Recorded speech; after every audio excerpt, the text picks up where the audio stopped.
GoLongTD.com, humanizing pro football journalism. What's up, everyone? Welcome back to another edition of Favre with the three-time MVP, Pro Football Hall of Famer, one of one in all of sports history, Brett Favre. Man, it's been a few weeks, Brett. Love seeing you here. Thanks so much for carving out a Wednesday morning. Yeah, I woke up this morning outside. It was like 26 here in South Mississippi, and it made me think really about playoffs. Honestly, that was my most fun part of the season, I think. That being said, I let our dog out, and I was like, I like it, but I don't know if I like being out in it, if that makes sense. I used to relish the cold games and the playoff. Now, my first playoff game, as you well know, was inside. But from the bus to the locker room, from the airport to the hotel, you gotta. I just think about that time, that year, that game. I think we ended the following week in Dallas, right? Yeah. And that happened several years in a row. But the whole dynamics of it, the cold, the breath coming out, you can see the breath. It brings back great memories this time of year. It's an icy, miserable cold here in Wisconsin. I'm here in Green Bay working on some stuff ahead of the playoff game, and it's different. You know, even living here for 5 years and then going back to Buffalo. Buffalo, you get the lake effect, you get the snow. I think I would take that over this just murderous cold. I can't imagine what it was like at Lambeau Field in some of those December and January games, Brett. I know your record in those, what was it, whenever it was like 32 or lower, you were almost perfect. I mean, you'd lock in, win games, but was it enjoyable? I mean, you had to have been just absolutely frigid out there. Well, Tyler, in a way it was. And I say this with sincere honesty. Early in my career, being young, I think there's a lot to be said for being young for a lot of things. Ailments don't seem to bother you as much. They definitely don't seem to linger. You seem to get over things a lot easier. We can all attest to this. Every listener that is listening can nod their head yes. You're a hell of a lot more braver at 25 than you are at 55. You're not 55 yet, but you can attest to what I'm saying. I mean, jumping, just a couple of examples. Climbing up on the roof, me and my older brother, and jumping off. No big deal. You couldn't pay me to do that today. Not to mention stuff would fall apart. And there's many examples that I could give. And that transitions over to football. Yeah, I grew up in South Mississippi, the coldest I think it ever got. Now, I grew up an hour south of where I live now, in the temperature differential. If it's 26 here right now, it's probably freezing or close down on the coast. You got that Gulf of Mexico breeze that always kind of makes it a little warmer. So even the difference between here and where I grew up is 5 to 10 degrees difference. So going to, I can count on one hand the times that I don't ever remember it snowing. Now, it's happened here in Hattiesburg several times since we've lived here. But going to Green Bay and thinking that I knew what it was going to be like. Stepping off the plane the first time ever, I think I was there in February or March after I was traded. And I went, whoa. But as you know, as you well know, if it's snowing or kind of in that phase, it's really not super cold. Right. If it's 25 below, it's probably not snowing. Now there may be snow blowing around from the ground. But first 5 to 10 years, I mean, the worse, the better. I would, and I may have said this on a prior show, I would be looking at the weather and I was hoping for a big snowstorm like the Tampa Bay, Green Bay game years before with Steve Young. I wanted a snow bowl.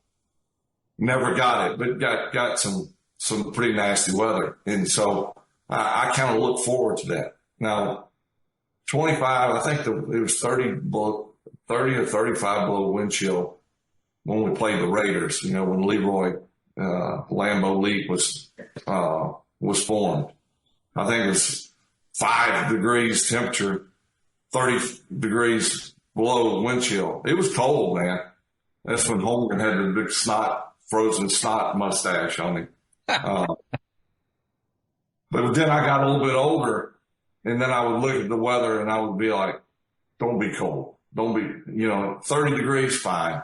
You can deal with that. But 15, the lower with the biting wind, when I got older, man, it just cut right through me. Kind of like living dangerously at an early age, and I shouldn't say dangerously, but putting yourself out there, swinging off a rope in a river, not knowing what's underneath, crazy stuff, jumping off a bridge over a creek, not knowing what's there. Now, if you said, hey, Brad, I'll give you $100 to jump off this bridge, it's only 10 feet into this water, I'd say, shit, you could give me $100,000. I don't know if I'd do it. But this time of year, it's like you can dust off the cobwebs and go back, or almost go back. I was going to say, you looked a lot happier, like in the 1996 NFC Championship game against Carolina than, say, 2007 against the Giants, just from afar on the TV. It looked like Brett was having more fun in the cold in that first one than the last one. Oh, yeah. No question about it. Now, don't get me wrong. Had we won that 2007 game, I'd have been hooting and hollering, but I'd have been hooting and hollering on my way to the locker room pretty quickly. And when I took over as a starter, I think I was 22, and all the guys on the offense, if you can, I don't think you were old enough to really cover us at the time, but you've researched and looked and said those guys were old that I was in the huddle with. They were 30s. Sterling was, pushing 30. The linemen, Rich Moran, Ken Rutgers, Ron Hallstrom, Tootie Robbins. Who am I leaving out? Harry Galbraith. Those guys were James Campen. Those guys were up in age. And I brought a little youthfulness and exuberance, and I was, it was one of those things when I remember getting in the huddle the first time and saying, all right, guys, getting in there, I was happy-go-lucky. We're going to score. They were like, shut the F up, call the play. And I was like, okay. And that was kind of a hard lesson that, when you've been around a little bit, and if you're used to winning, you're a certain way. If you're used to losing, you're a certain way collectively. And you just kind of fall into that trap of whatever it is that you're been consistent at doing. And I sort of fell into, I was always had a winning mentality, but I was like, I could do this forever. Well, you had that ability. Whether it be 80 degrees or 20 degrees. And then all of a sudden I woke up one day and I was like watching the Weather Channel. And I was like, front, stay away for just a couple more days. Then I was like, what happened to that bulletproof John Wayne? And that guy's long gone. Yeah. Man, and it's like I had a Brett Favre moment even driving up from Milwaukee to Green Bay late, whatever it was, Monday night. So like whether it was frigid cold or a sprained ankle or whatever the hell you were dealing with injury wise, like you would just like lock in. Whatever, like if the elements were crazier, it seemed like that almost forced you to be more disciplined, more alert, more aware. So I'm like, plane gets delayed. Don't even land till 11 p.m. I forgot how far Green Bay really is from Milwaukee. It's a hike, but nobody used Hotwire ever again. Just a terrible company because they screwed me over. The car wasn't there waiting for me. Had to get a different car. But anyways, it's like midnight into 1 into 2 a.m. driving up the 43 in the snow in a car with not snow tires. And I'm like 10 and 2 white knuckling thinking, all right, baby, I'm locked in. It was like I took 10 Red Bulls. This is what Brett Favre felt like in 95 when his ankles beat the shit against the Bears and he's just got to lock in. Or when it's negative whatever degrees, like something about the elements, it seemed kind of like forced you to be more alert and aware and dialed in and just get the job done. So yes, same thing, Brett, same thing. I didn't fly off the road and I made it to Green Bay safely. So thank you for that. Yeah. And that reminds me of some of our off-road antics, getting off the plane 3 in the morning and it'd be snowing or just a massive snowstorm had hit. And in the cold, the piles of snow were like bricks. Yeah. And everybody had their ice scraper. And Sherm Lewis, if he were on here with us right now, he could tell the story great. But it's true. We had a little fenced-in, roped-off parking spot that they saved for us when we would fly out. And Austin Strawwell wasn't very big anyway. It would be a ghost town when we came back in late at night, especially when it was cold. And our cars were all parked there, and it looked like just a massive snow dump over there. I didn't have an ice scraper. I just jumped in and would roll my window down and get my head out the window and had the defrost on just jamming. And because I was like, no one's on the road. If you can even find the road, you're doing good. But if you go off into the median, you got cushion. I always looked at tons of snow as cushion. So if you veered off, you could veer back on, and I only live 5 minutes from from the airport. So surely I can make it. So Sherm Lewis would always tell everybody's out there scraping. Brett just takes off. Can't see shit. Just takes off. And you got to know that Sherm would talk. He's like he used to on the side in practice. He'd be behind me. He's like, come on, Brett. He's wide open. He's wide open. You got to put it on him. And he's telling the story. Brett took off. He couldn't see nothing. He's driving blind. Some good times. Well, thankfully you survived because I think the Green Bay that you saw in 92, 93, I mean, it looks like a completely different town now. And I'm not blowing smoke. I mean, you're the number one reason for that, putting this team, this city back on the map. We got to get into today, Brett. Yeah. The Packers. I think the last time we talked, it was out of that Thanksgiving Day game. Jordan Love looked great, turned a corner. You cited this as maybe the most dangerous team in the division, capable of doing some big things this time of year. And here we are. I mean, what are your thoughts on the Packers getting into the playoffs with a scalding hot quarterback right now in Jordan Love? Well, I don't want to toot my own horn, but I sort of predicted as the season progressed based on how they played at that, particular show. I just, I don't want to say evaluated them because I never evaluated them. I just, what games I did watch, I watched from a fan perspective, but also from a guy who played 20 years in the league and what I see.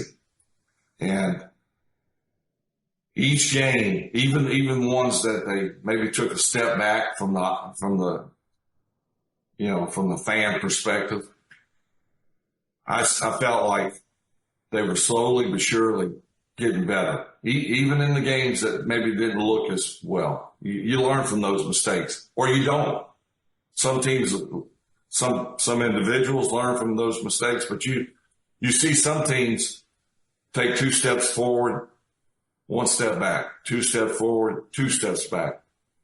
The Packers, had a few setbacks, but they seem to learn from those mistakes.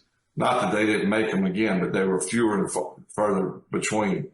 And I just seen, not only with Jordan, but with the rest of the team, guys were making plays like crazy, opportunistic, solid defense, solid special teams. Not great at any one phase, but better each time, to a point where then it got to a point where they may get in. They need a little help maybe, but the bottom line is they have to win. And that, for a young team, there's 2 ways to look at it. There's a lot of pressure on them you win, you're in. I mean, that's a lot of pressure. But I think for a young team, and I think back vaguely to when I was playing early in my career, there's a lot to be said for being young. You don't know, if someone told you the odds, 3 games left, hey, here's the odds if you make the playoffs. You go, whatever. And when we beat Detroit, we played Dallas the following week. Our odds of winning that game, or the next year's game going to Dallas, seemed like we went to Dallas every year and got knocked out of the playoffs. The odds were, as I looked at it from afar later in my career, when I understood a good team from a bad team, a good situation from a bad situation, the odds were not very good if we'd go in there and win. I was like, we can beat them, or the mentality of like, hey, we'll give them our best shot. If it doesn't work out, so be it. That's what I saw with the Packers, kind of like a chip on their shoulder. And you know what? Hey, we'll go in with guns a-blazing. If we get knocked out, so be it. But we're going to give them my best shot. And that's a dangerous team when you get that mentality. That's got to be where they're at right now, right? Big underdog, I said Dallas. A couple weeks ago, I think if they get in, I wouldn't want to play them. And the last 2, 3, 4 games, I mean, they can beat anyone, especially in the NFC, because as you look at the NFC, first, and you may or may not agree, but the first 6 to 8 games, I thought this is Philly's run and Philly only. That they'll represent. I mean, I thought they were unbeatable.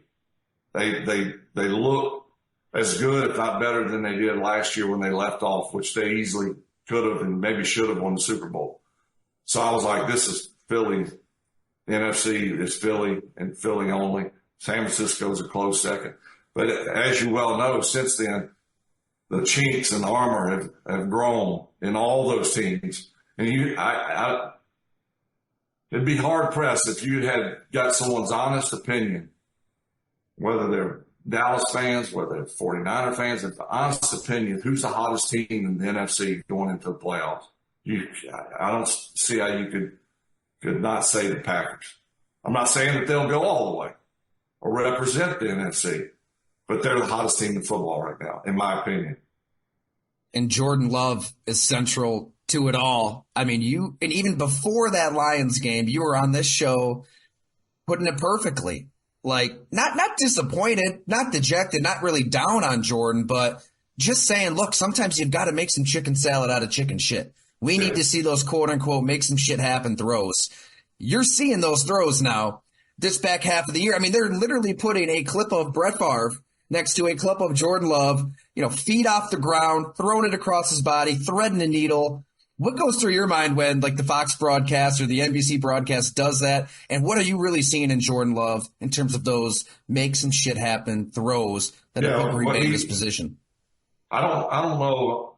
Of course, I've never been up close and watched practice and watched games in person, but he's got plenty of arm strength. Does he have the arm strength of Aaron and I?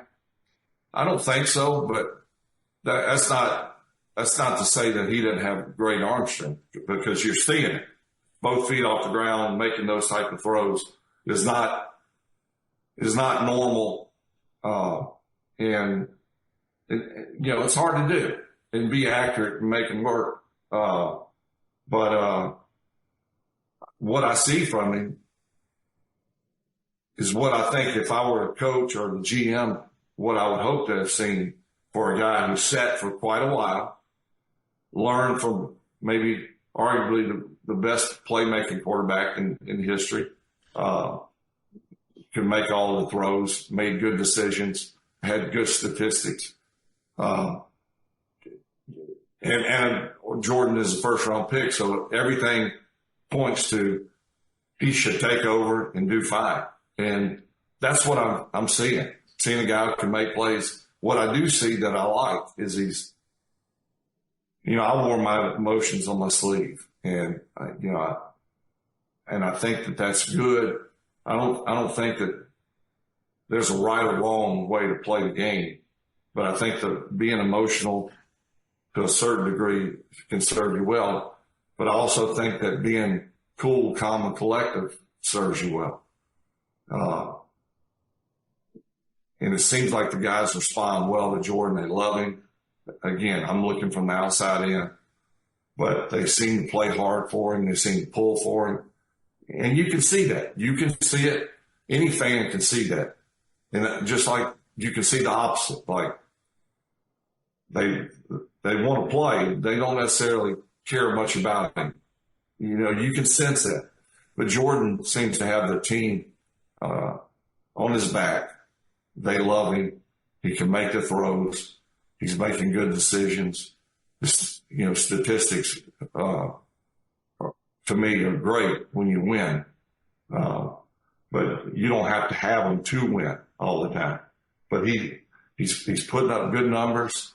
He's winning games. The guys love him. He's cool, calm, and collective. I think the guy's legit. I think they hit a home run with him. Barring injury, I think that he'll just continue to get better. And I'm very impressed with him.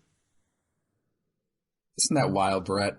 I mean, if that's what we were saying all along. If Jordan Love hits, this is why it was a brilliant draft pick by Brian Gutekunst and the Packers. You have to do it, even if you're pissing off Aaron Rodgers and he's drinking the tequila that night, as he said. You've got to take that collateral damage. There was a lot of it too, right? Like there's quite a bit. You take that all on because if you hit 50 years of quarterback harmony, that's unheard of. Look at all the teams that just get, they maybe hang on a little too long. You see the Patriots scrambling now. A lot of teams scramble. This is rare. I mean, this is unbelievable. If he hits to have a half century of just dominance at the position. Yeah, I thought about that, and I'm almost speechless. Obviously it's never been done. Joe Montana and Steve Young, obviously are as close to Aaron and I, and 3 different regimes that would have picked, so obviously it never has been done before, and Jordan's well on his way to making it a 3rd. So I know it's 1 year, and I'm not saying that as a fan or not as a fan. I'm just saying it as an observer. Based off this year, there's no reason to think that he won't get better. The team is the youngest team in football, super talented, skill positions are really good. As they get mature, get older, wiser, they seem to play with a lot of energy and love making plays. If the offensive line could can be shored up each and every year, which I thought they played well this year, man, sky's the limit for this team. Is there one play or one throw that Jordan made, whether it's this past week against Chicago or Minnesota, that really made you raise your eyebrows and say, whoa, okay, they do have something special here? Well, the one a couple of weeks ago, I guess it was against Minnesota that you were talking about, that they really showed a comparison of feet. And it was a risky throw down the middle. I say risky because you don't really know what's backside. And to counter not really knowing what's backside, you can't really lay it up. And it was not really a layup. It was more of, and it was obviously not necessarily straight on the line, but it was a hard throw. I know, I've been there. And his eyes were left, and then the guy flashed, and you don't have time to really, you got to kind of make a split-second decision and hope that the backside safety has been held. But you make the throw, calculated throw, you know you can't just throw a rainbow because anyone coming from the backside could get to it. So it's a calculated throw, risky, yeah, but doable, yes. And the fact that he was willing to take that chance, because they would kind of, I don't know if I ever felt like they were going to be stopped the whole game, unless they stopped themselves. So when I say risky throw, it's hard for them. But also, do I need to make this throw? But to me, it just showed his confidence in making a hard throw, in decision-wise. Aaron, I think, made a lot better decisions than I did, obviously. And Jordan seems to kind of fall in line with Aaron. It would make risky throws, but it never would result in a pick. You throw 5 picks in a year, 4 picks in a year. That's incredible considering you make risky and down the field throws very often. So to me, it doesn't. If you're risky and take those shots down the field, it's going to be tipped. It's going to be picked, and you're going to have 12, 15 picks, maybe 20. But that's what's amazing to me with Aaron and Jordan Love. I find that they're very similar in their decision-making and play-making abilities. And yet, you also had me thinking of Gary Myers' book on the 86 Giants. Bill Parcells, he used to tell Phil Simms, throw some interceptions. Take some chances. You can't play scared, to the extreme, or you're going to miss out on some plays. You're not going to be able to come back from a 14-point deficit, 20-point, whatever it is. But you know what the difference with this team is, Brett? In 92, 93, 94, like we've talked about on this show, you've got Sterling Sharp. You've got the best receiver this side of Jerry Rice in that era. So you can force feed him the ball. That helped you out so much. Aaron, he inherits a team that was won overtime from a Super Bowl. Just absolutely loaded. And Jordan Love's doing this with the youngest roster in the NFL, the youngest receiving core by far, with guys like Bo Melton, right? Off the street, thrown in there, getting 100 yards. And players are getting hurt. Christian Watson goes down. Romeo Doubs hurts his chest. It doesn't matter who's around him. It seems like he is really reading the whole field and just finding the open guy, which is probably a lot easier said than done, I think. Oh, yeah. When someone makes it look easy, trust me, it's not easy. And Jordan here as of late has made it look easy. And you're right. One guy's out, plug another guy in. Another guy's out, plug another guy in. And that's the history of football in general, but there are examples of, can you believe that guy's off the street? Not third receiver all year, and then he finally gets a shot. I'm talking about picking up Andre Rison off the street and then him catching the touchdown in the Super Bowl. That's kind of that's crazy to have that success. And I know we're not talking about the Super Bowl in regards to Jordan, but who's to say the hottest team in football? And I said this a couple of weeks ago. I'm trying to remember who I said it to, but I think it was a public statement. I said I wouldn't want to, if they get in the playoffs, I wouldn't want to play them. I wouldn't want to be matched up against them first. And that's Dallas. Dallas is good. They've had their moments where you go, they may be the team to beat, and then they have a head scratcher. Like, I guess Buffalo would be a good one. They go up and get blown out, and you go, it's kind of like you got this algorithm and you throw this out because there's no reason for them to be blown out, and that's not them. But yet it's happened. And so they've had their moments where you go, they're beatable. They're beatable. And this opportunistic team that's young, that doesn't care about the odds, playing lights out, the quarterback's playing lights out. He's handled himself and the pressure extremely well. I'm sure Mike's telling his guys there in Dallas, don't underestimate these guys.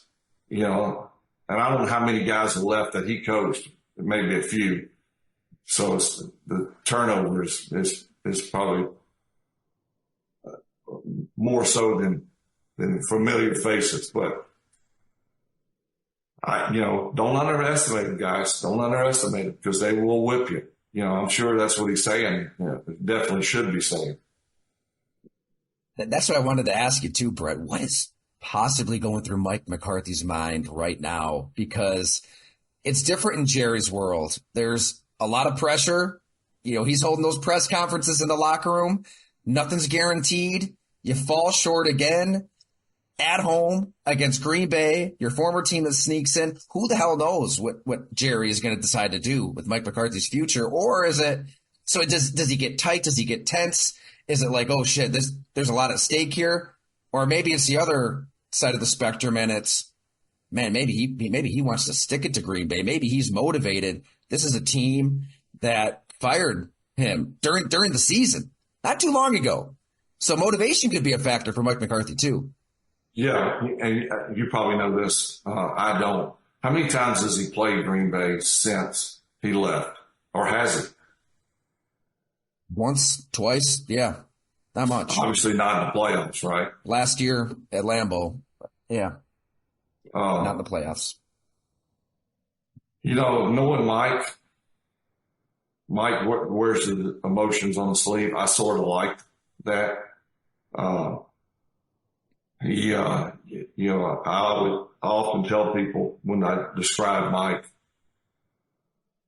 I always thought he was a New Yorker, kind of big and brash and, like, hey, but he was from Pittsburgh. So to me, kind of the same thing, I played with a lot of guys, tough guys, Bill Fralick, Bill Moss, or two in particular that were from Pittsburgh that just told you what they were thinking, were able to back it up.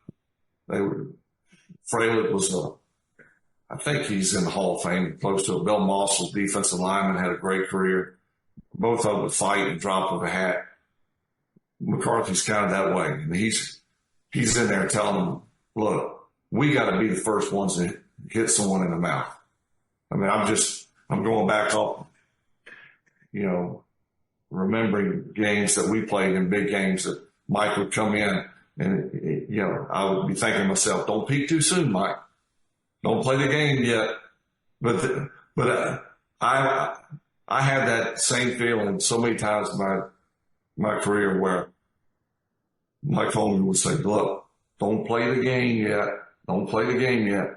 Just settle down. It'd be Wednesday. Mike's kind of that way.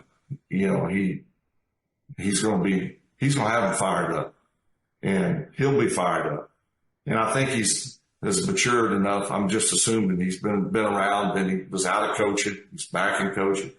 So I think think he'll have them fired up and ready, but not peaking too soon, if that makes sense. It's such a value to be cool and calm with no expectations, though, like the Packers are into this game with a quarterback and such a young roster. Like you said earlier, you don't know what you don't know. There's a blissful ignorance to that all where it's dangerous. Yeah. Well, so on Mike, we've kind of touched on your relationship with him. Obviously, the first episode, that summer of '08, was a little contentious when you're flying into Green Bay and would very much like your job back. And they're saying, thanks, but no thanks, Brett. Go on your merry way. But how would you describe your relationship with Mike McCarthy? It started, way back in, the 90s when he's your QB coach, but I imagine there's some ups and downs. Yeah, it's a very good relationship. I think a lot of Mike, we've had our differences, whether it be when he was a position coach or the head coach. But I think our relationship was really good because we agreed to disagree. We shouted at each other a couple of times. We made up. We came to a common agreement on how to play. And yeah, the separation or the divorce from Green Bay was ugly, and I'm as much to blame as they are. He would admit that. I would admit that, which I think is what has made us have this good relationship. I think a lot of it, I've often said that Mike Holmgren's the greatest coach I ever played for. I think McCarthy certainly is up there as one of the best coaches that I played for, one of the best coaches that is in the league right now. I like his enthusiasm. I like his creativity. He knows that. When Dallas was thinking about hiring him, I said some good things in the press about him, and I could have easily not said anything. You can just say I'd rather not say anything. But I think he's done a really good job there. And going back to what you were just talking about with Jerry Jones, whoever coaches the Cowboys, as long as Jerry Jones is the man, you're always going to have him hanging over you. You're always going to be on the eggshells. Is it ever enough? I don't know if it's ever enough for Jerry. Unless it's a Super Bowl, and not just a Super Bowl win. And they've been searching that since Jimmy Johnson left. And it's funny because Jimmy had tremendous success. They were college roommates, I think, kind of grew up through the ranks together. And you would have thought this is a marriage made in heaven. But it showed kind of Jerry's, his power, his looming presence, what that does. I vaguely know Jerry. I like his want to. We're going to do whatever we can for the Cowboys. But it's got to be a tough job. You're always wondering, even to end a win, how he's critiquing the team and the coaching of every game, every play, every situation. And I think Mike's handled it well. I was going to ask you how you think how he handles that innate pressure of the job. From the outside looking in, it seems like he's handled himself well. In press conferences, he said the right things. But I got to believe that unless you just don't care, what I mean by that is you're the head coach and you go, you know what? I made plenty of money. I love coaching. But if he fires me, the hell with it. I don't care. I'll go home and, play golf or, chill. I don't know if that's where Mike is in his career, if he could say, he's made plenty of money. It's not about the money. I'm sure it helps. It's sure nice. But, if I were to take a job coaching right now, I would have the mentality like, not that I want to, but I'm just saying, if it works out, we win, great. If it doesn't, you don't have to fire me. I'll leave. I don't need it. But I don't know if Mike is at that point. I'm sure Andy Reid is at that point. Like, I love coaching. If it doesn't work out for whatever reason, you don't have to fire me. I'm gone. But the dynamics are different in Dallas. I think there's no place in sports that has the dynamics that Jerry Jones and Cowboys bring, that mystique. I mean, the dichotomy between the Green Bay Packers right here. I mean, I'm literally at a hotel around the corner from Brett Favre Pass one direction, Mike McCarthy way the other. I guess Jordan Love Lane. Maybe in a decade or so we'll see that instituted. But no owner, right? No owner in Green Bay. There's not a Jerry Jones presence lurking over the team, holding press conferences immediately after games, injecting himself into draft meetings, having the final say. It's no coincidence, right, that the Dallas Cowboys haven't been to a conference championship game since 1995, since a game you're very familiar with, and I want to get your take on that game. That was a wild one. But as a player, I would imagine you would like this setup in Green Bay. I get it. Big D, big lights, richest sports franchise in the world. And there's something to be said for that. A lot of money to be had. A lot of opportunities business-wide. And maybe guys would prefer that. But just psychologically, I don't know. Give me little old Green Bay without an owner if I'm a player. Well, first and foremost, I wasn't, until you said this, I totally was oblivious to this. That it's been since 95, you said, since they've been to a conference championship. I would have thought for sure they've been at least to one. I know they've been in the playoffs, but even that, I don't know how many times, but I would have, 95, I mean, we're going on 20 years. Is that right? Almost 30 years. Let's see, 95. Right. Almost 30 years. Almost 30 years since they've been to a championship. I would have never thought that. The Packers have certainly, that now dating back to 95, that little run that they had with Troy and Emmett and Moose and Jay Novacek and Jeffcoat, Charles Haley,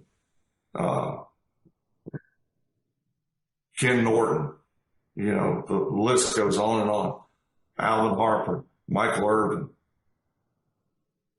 Larry Allen, Mark Tuinei, Mark Stepanowski. I remember all those guys because they stopped us every year. Yeah. I mean, our road ended in Dallas. And I remember watching from the sidelines. Of course, Jerry was Jerry. And whatever coach came in, they won. I remember sitting there going, how in the hell were we going to beat this team? I mean, I was young. I was naive. I wasn't really scared. But I was also, thinking of the previous year or maybe first drive of the game. They run right down the field. Emmett doesn't get hit. They don't put a helmet on Emmett until he's 5 yards into the defense. And that was kind of their MO. I mean, they'd hand it or toss it to Emmett. They were guaranteed 5 to 8 yards per attempt. So you just do the math. They get first downs on 2 plays. So like Troy would be 15 for 18 for 300 yards and 2 touchdowns. And I always explained it this way. I felt like whoever the offensive coordinator was like, I'm going to throw a pass because Troy's getting bored. I mean, they passed because they were bored. They were legit good.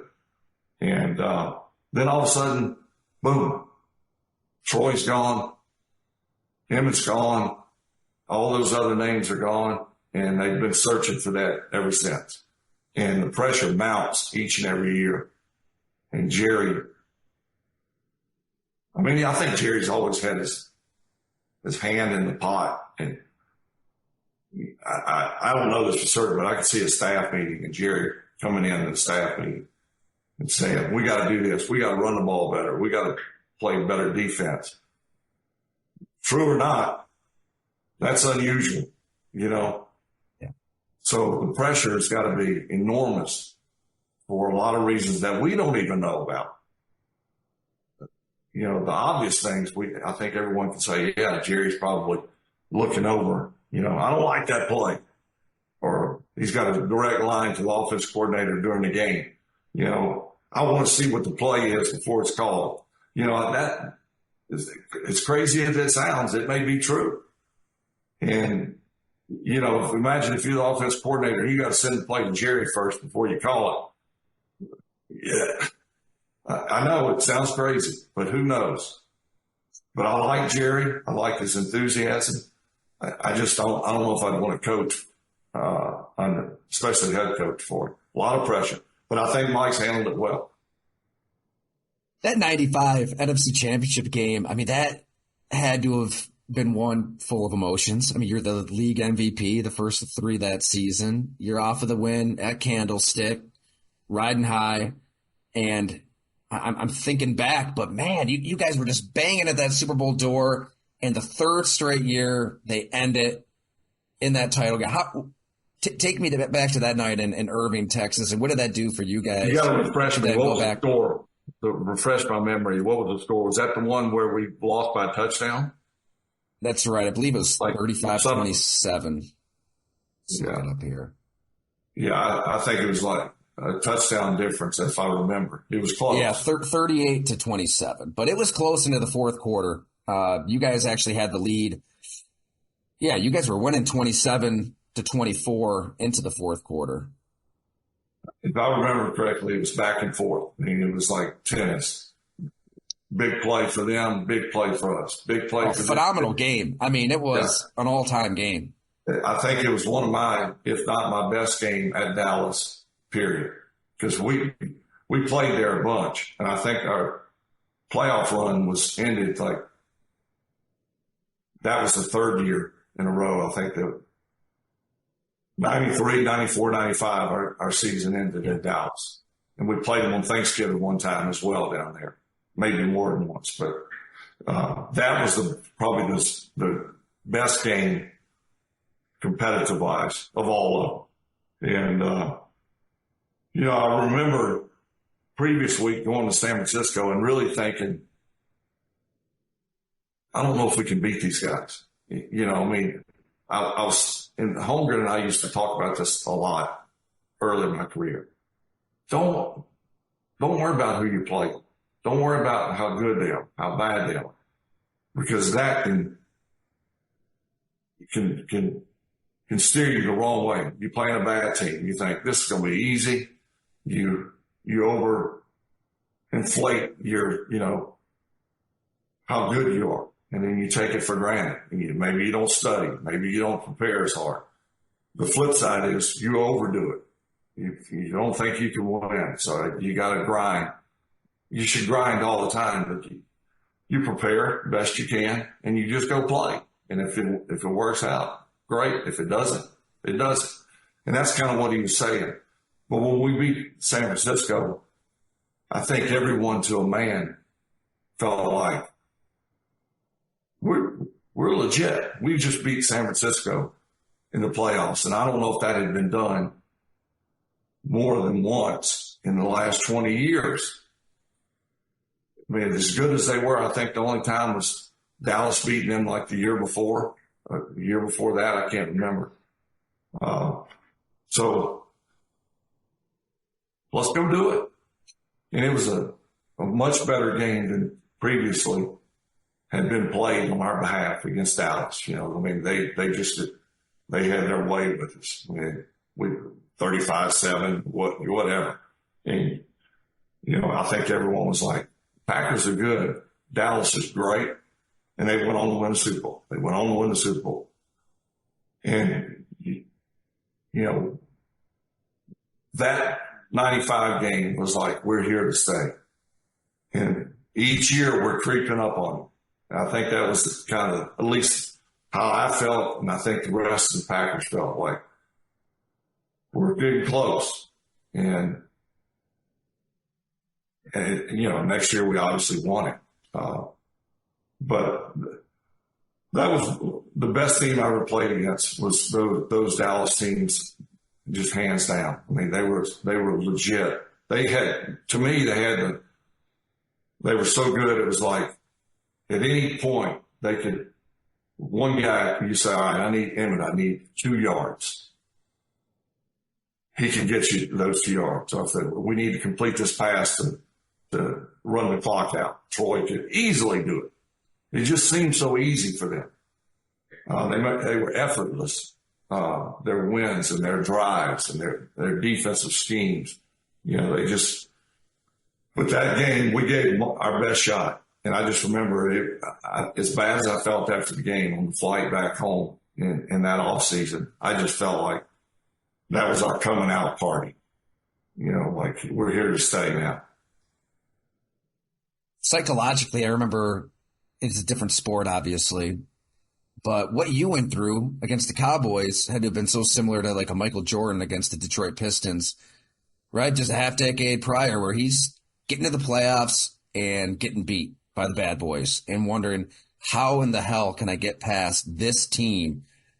There was none of that. I mean, that could be the emotion you have on that flight home. Like, God, again with these guys in their building, and you're just dying to get them at Lambeau Field, and then you play them at Dallas the next year, and they win that in the regular season. I mean, maybe it would have been a little sweeter to get the Cowboys in that NFC Championship game, but you would have run through them. And then I don't remember a lot of games back then. Even games that I played in, I had to be refreshed. But to your point, I remember vividly watching the Dallas-Carolina playoff game.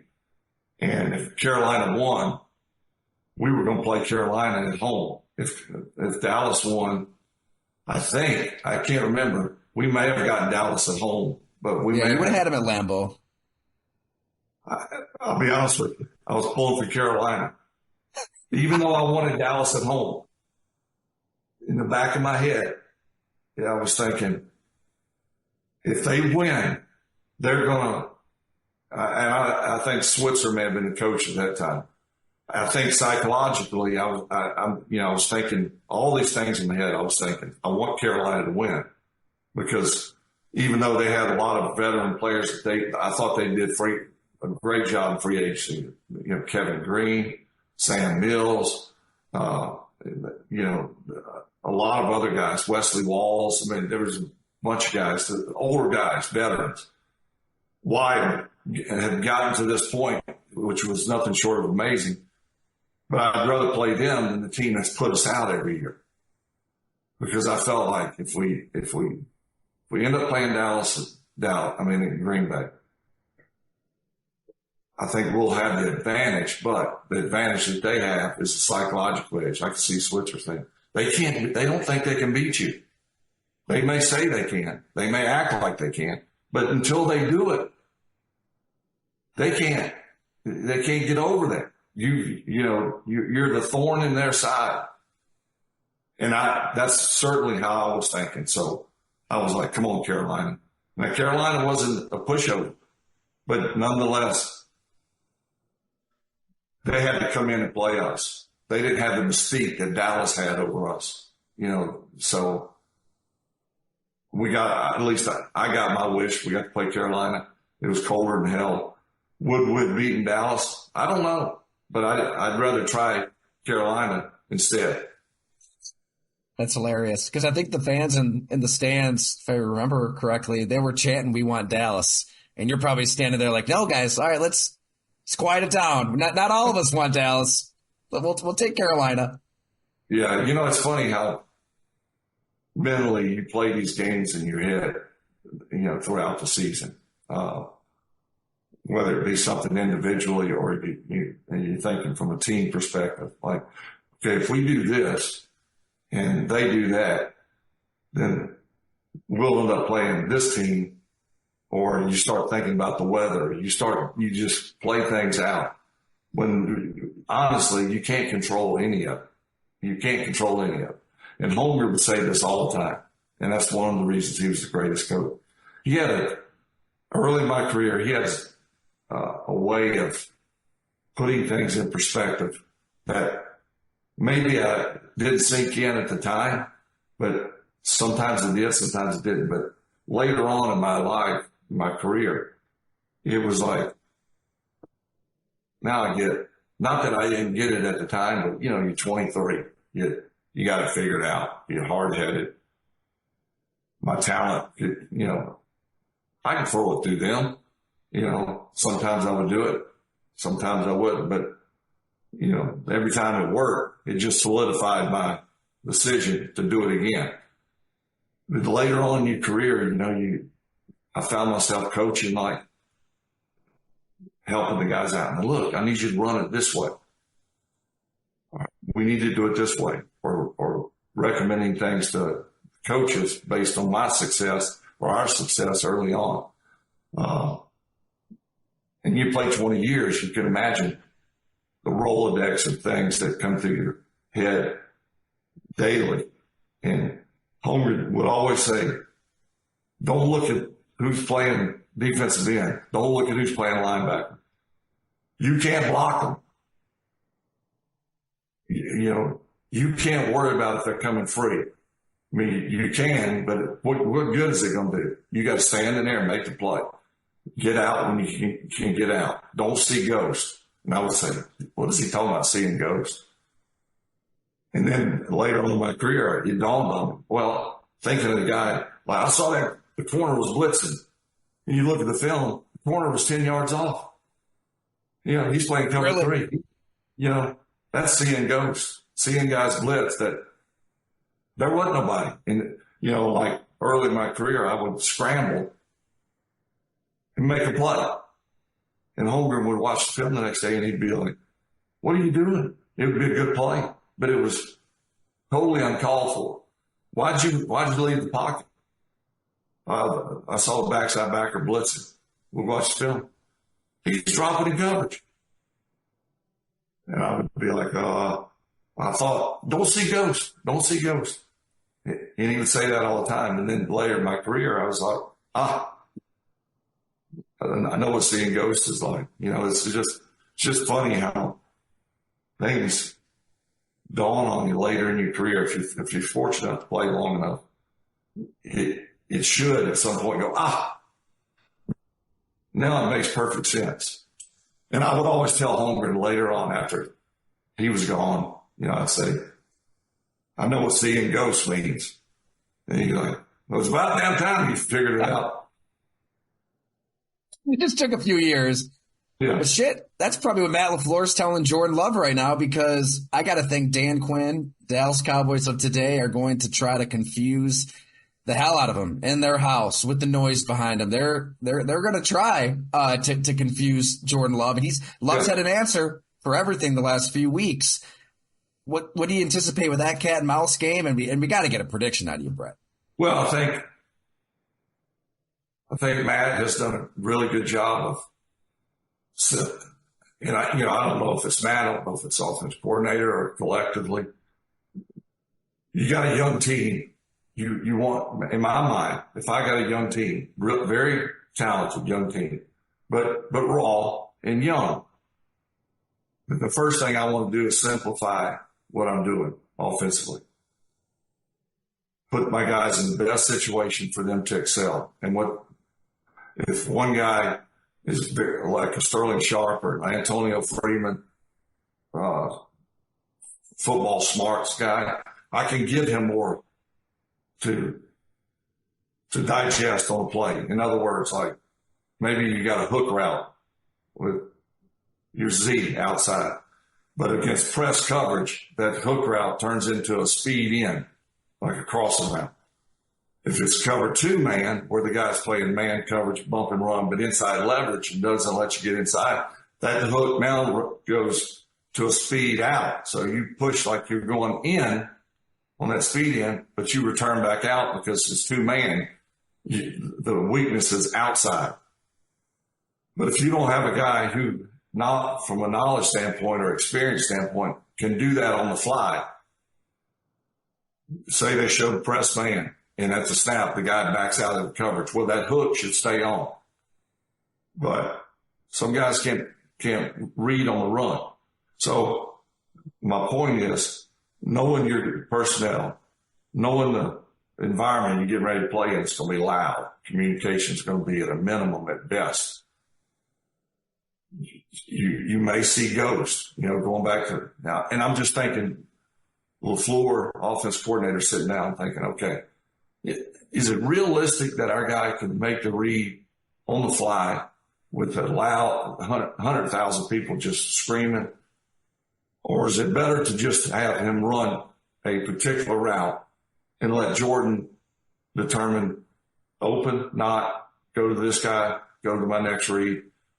Do we want to put our guys in a situation where they're overthinking and you got 3 seconds to get the snap off? And, so I think they've done a good job up to now simplifying it. It's going to be a hostile environment. I think you simplify it even more. If one of your guys is a really good go runner and you got an opportunity to get a go on somebody, you do that. You do what you think percentage-wise it gives you the best opportunity, and let Jordan play. I wouldn't go into this game with the whole playbook just because of the communication part of it. This will be like nothing I don't think they've been a part in yet. It's in Dallas, quite frankly, the same thing. It's going to be electric. And you're not going to be able to say, hey, line up on this side. You're not going to be able to do that. It's going to be huge to be able to communicate however you do that and be simple. And it's about moving the ball, stopping them on defense, making big plays when the opportunity arises. And to me, the whole key to this game is going to be the first couple of drives for both teams. You're going to know right away who's handling it and who's not handling it well. One of my favorite throws that you made in your entire career was probably one of those earlier playoff games against Dallas, and you guys are getting beat up. It's 31-10. I don't know if you remember this one. You're rolling right, rushed, and just flip the torso around. It's all arm on a rope to Mark Chmura back at the end zone, across the field, tight coverage. Every time I see it, like any era of football, that is going to be a holy shit throw until the day we die.